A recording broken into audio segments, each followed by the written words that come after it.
Welcome to the deep dive. So today we are looking at a company that just vaporized 21% of its value in a single day. Yeah, 21%. And, the wild part is it wasn't a bad earnings call or like a massive lawsuit or anything. Right, the broader market didn't suddenly crash either. They literally just filed a piece of paper. Just asking a question, that's all it took. Exactly. We are unpacking a really brief but honestly incredibly urgent investor note that crossed our desks. It's about a specific stock ticker, AXTI. And our mission for you today is really to decode how a single corporate proposal, like a proxy filing, can instantly destroy a fifth of a company's market cap. Which is just staggering. And I think it tells us so much about investor psychology, right? Oh, absolutely. It shows the fragility of corporate trust and really just the mechanics of these modern market standoffs. So to set the stage, the source material we're looking at today is a real-time, very visceral reaction to that AXTI filing. Yeah, the author's clearly not happy. We're going to examine the raw structural math of this proposal and also look at a very specific kind of dark parallel the author draws to another ticker. Oh, right. The IREN comparison. That part was intense. Very. And finally, we'll break down this looming deadline on the 14th that is essentially forcing investors into a really rigid binary strategy. Because it's not just about a stock going down, is it? No, not at all. It's a window into the structural friction between, the people who actually run a company and the people who own it. Right, the shareholders. So let's get right into the shock factor, because in the source material, the panic is immediate. Immediate and entirely focused on the mere potential of dilution. Yeah, the author notes that AXTI is down 21%, purely on the news that the board wants to authorize more shares. Not that they did, but that they want to. Right, and we really need to look at the magnitude of this math to understand the violence of the market's reaction here. Okay, so break down the numbers for us. What exactly is the board asking for? So the AXTI Board of Directors is basically asking shareholders to vote to expand the total pool of authorized stock. Okay. They want to take it from 70 million shares up to 120 million shares. Wow. Okay, so 70 to 120. Exactly. And the author calculates this represents up to $2 billion worth of potential dilution. $2 billion. I mean, let me just use an analogy here to make sure we're totally clear on what this means for you, the listener. Go for it. It's like if you own a slice of a pizza, right? Mm-hmm. And the pizza is cut into 70 pieces. Right. And suddenly the chef decides to take that exact same pizza and just recut it into 120 pieces. Right. Your slice just got drastically smaller. Exactly. It's not creating new value. It's not a second pizza. It's just spreading the existing value so much thinner. That's a perfect way to look at it. And the market is essentially acting as a forward-looking pricing mechanism here. Because moving from 70 million to 120 million, I mean, I'm doing the math in my head. That's like a 71% increase, right? Roughly 71%, yeah. A 71% increase in the potential share count.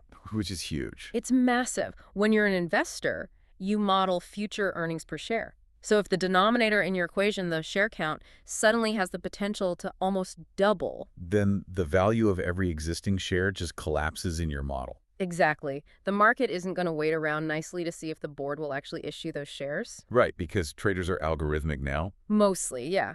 They see a filing for a massive expansion of supply, and they immediately discount the equity to reflect that absolute worst-case scenario. I mean, purely mechanically, it's like a central bank suddenly announcing they might increase money supply by 71%, but with no increase in GDP. Right. The currency devalues instantly. The second the printing press is even discussed, it's over. But what really fascinates me here is the game theory behind the board's decision. How so? Well, if you are sitting on the board of AXTI, you have investment bankers, right? You have advisors.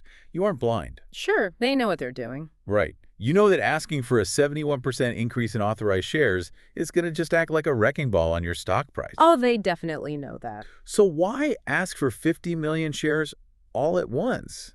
I mean, why not ask for 10 million now and maybe 10 million next year and just avoid this brutal 21% haircut before the vote even happens? Well, that points directly to the underlying panic or the strategic misalignment that the author is flagging in the note. Okay, unpack that for me. Proxy votes are really expensive, and they're incredibly time-consuming to organize. Oh, I guess that's true.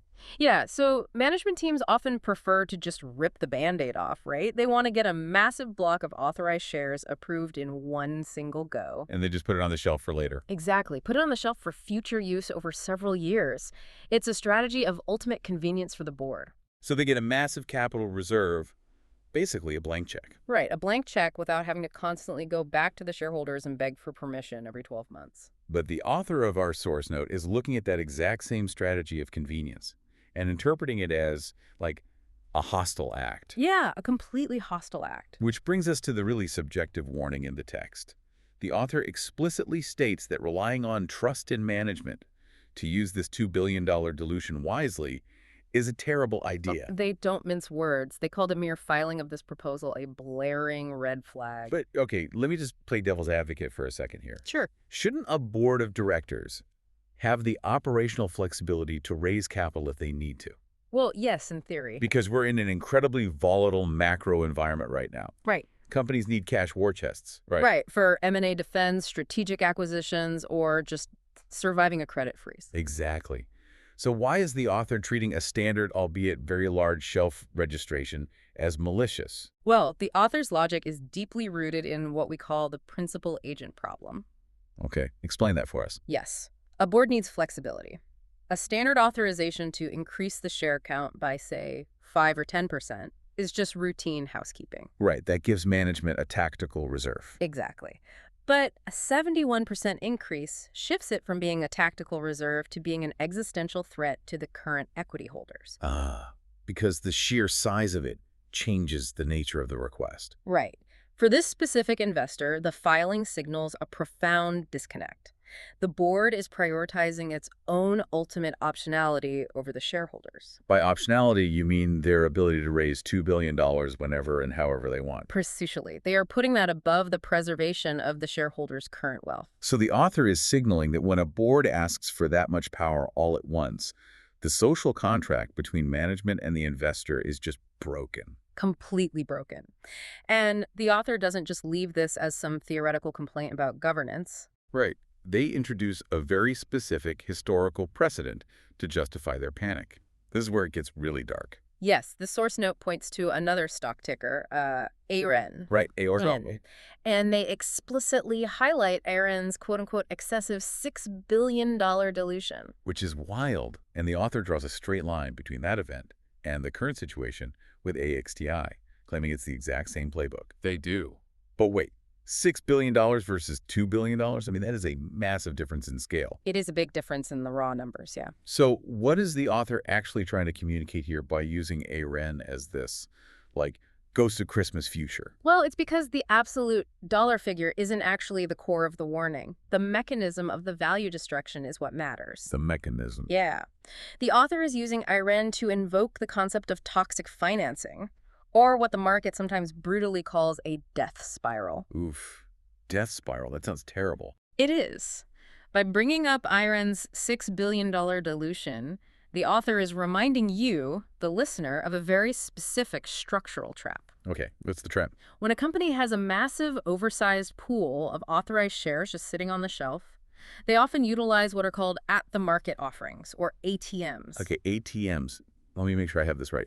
So instead of doing one big publicized secondary offering, where they sell a block of shares to a bank at a set price, right? Right. Instead of doing that, they're just slowly bleeding new shares directly into the open market every single day. That is the exact mechanism. It's a slow bleed. Wow. And the algorithmic trading systems that dominate our markets, they know when an ATM is active. Oh, of course they do. So what happens? Every time the stock finds some organic momentum and tries to rally, the company's broker automatically hits the bid with thousands of newly minted shares from that massive pool. So the rally is just instantly capped.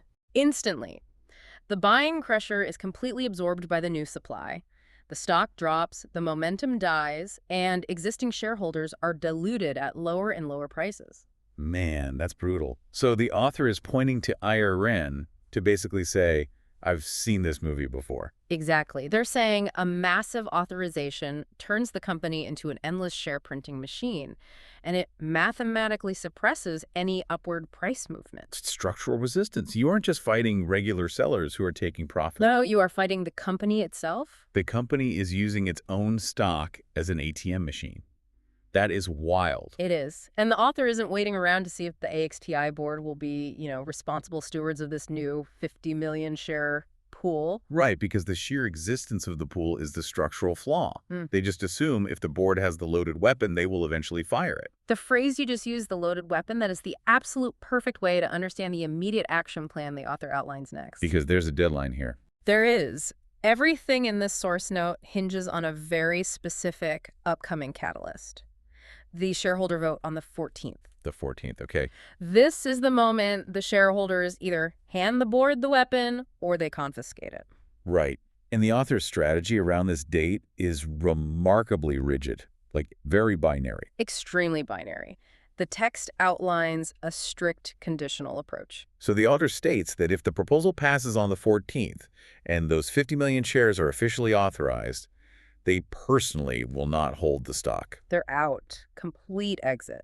But, however, if the proposal fails, they expect a significant quote-unquote recovery in the stock price. Right. It's a total financial standoff. But I have to push back on the timeline of the author's panic here. Okay, let's hear it. If the stock is already down 21% just on the initial proxy filing, hasn't the efficient market already priced this in? You'd think so, right? Yeah. I mean, if everyone knows the vote is happening on the 14th, and the market generally assumes it will pass, why is the author treating the actual day of the vote as the final trapdoor? The damage is done. Well, you're approaching this from a strict, efficient market hypothesis angle, assuming that 21% drop perfectly encapsulates the risk. Right, that everything is priced in. But the author is looking at this through the lens of market mechanics and behavioral finance. Okay, so what's the difference?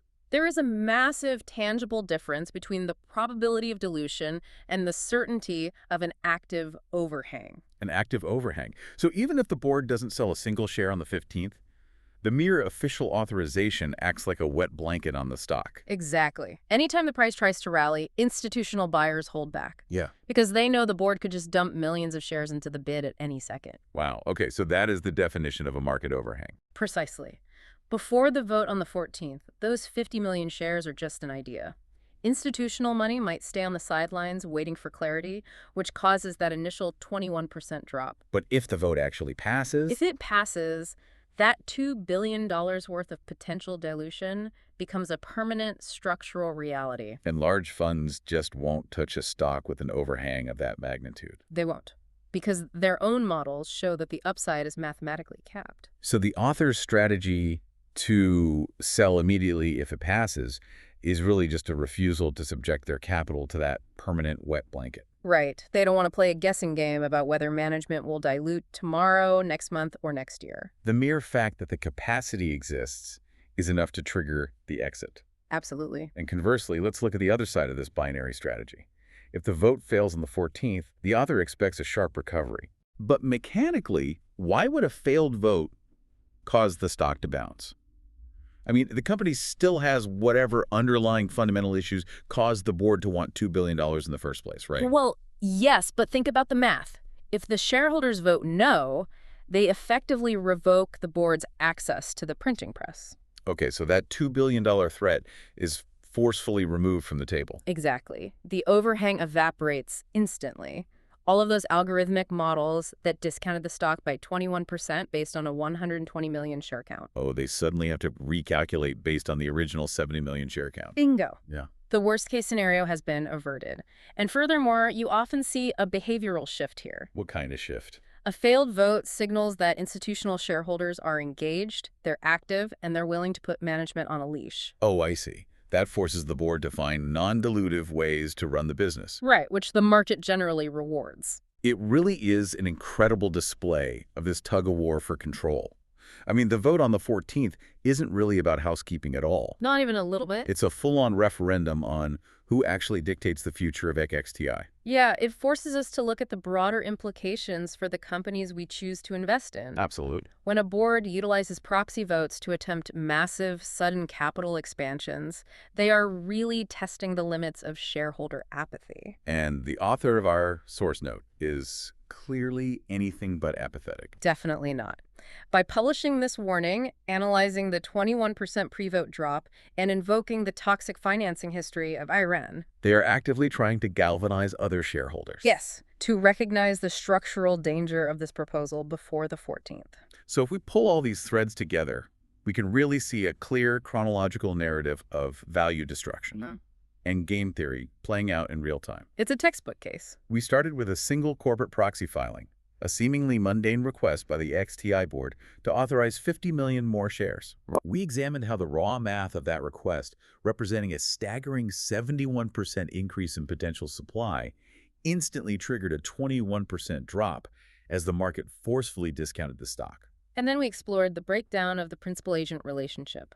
We analyzed why an investor views a request of this magnitude not as, responsible corporate flexibility, but as a hostile attempt to secure a $2 billion blank check. Right, at the explicit expense of the current equity holders. Exactly. From there, we dug into the mechanics of the author's warning, looking at that really dark IREN precedent. We unpacked how massive share authorizations often lead to toxic at-the-market financings, Creating a permanent structural overhang that just suffocates any organic rally. and finally, we arrived at the ultimatum of the 14th, a binary high-stakes standoff where passing the vote turns a theoretical threat into an active weapon, prompting an immediate exit. While failing, the vote removes the dark cloud and opens the door for a mechanical recovery. It's so fascinating. This entire saga leaves us with a fundamental and perhaps kind of unsettling question to consider about the architecture of public markets. Oh, what's that? Well, if a company's board of directors looks at the macroeconomic landscape and they genuinely believe that securing a massive dilutive capital reserve is absolutely vital for the company's long-term survival, Okay. but the public investors believe that very same dilution immediately and irreparably destroys their wealth, who actually owns the company's future? Wow. I mean, when the creators of the stock require massive dilution to define quote-unquote success, but the buyers of the stock view that exact same dilution as the ultimate failure of trust, how can an enterprise truly move forward without tearing itself apart? Man, that is the ultimate question at the heart of every proxy battle and every share authorization request. It really is. The value of your investment isn't just tied to the products a company makes or the revenue it generates. It is intrinsically tied to the structural rules the board imposes on the shares you hold. Because once that printing press is authorized, the math of your ownership changes forever. Forever. Well, thank you for joining us on this deep dive. Keep questioning the filings, keep looking for those structural overhangs, and we'll catch you on the next one.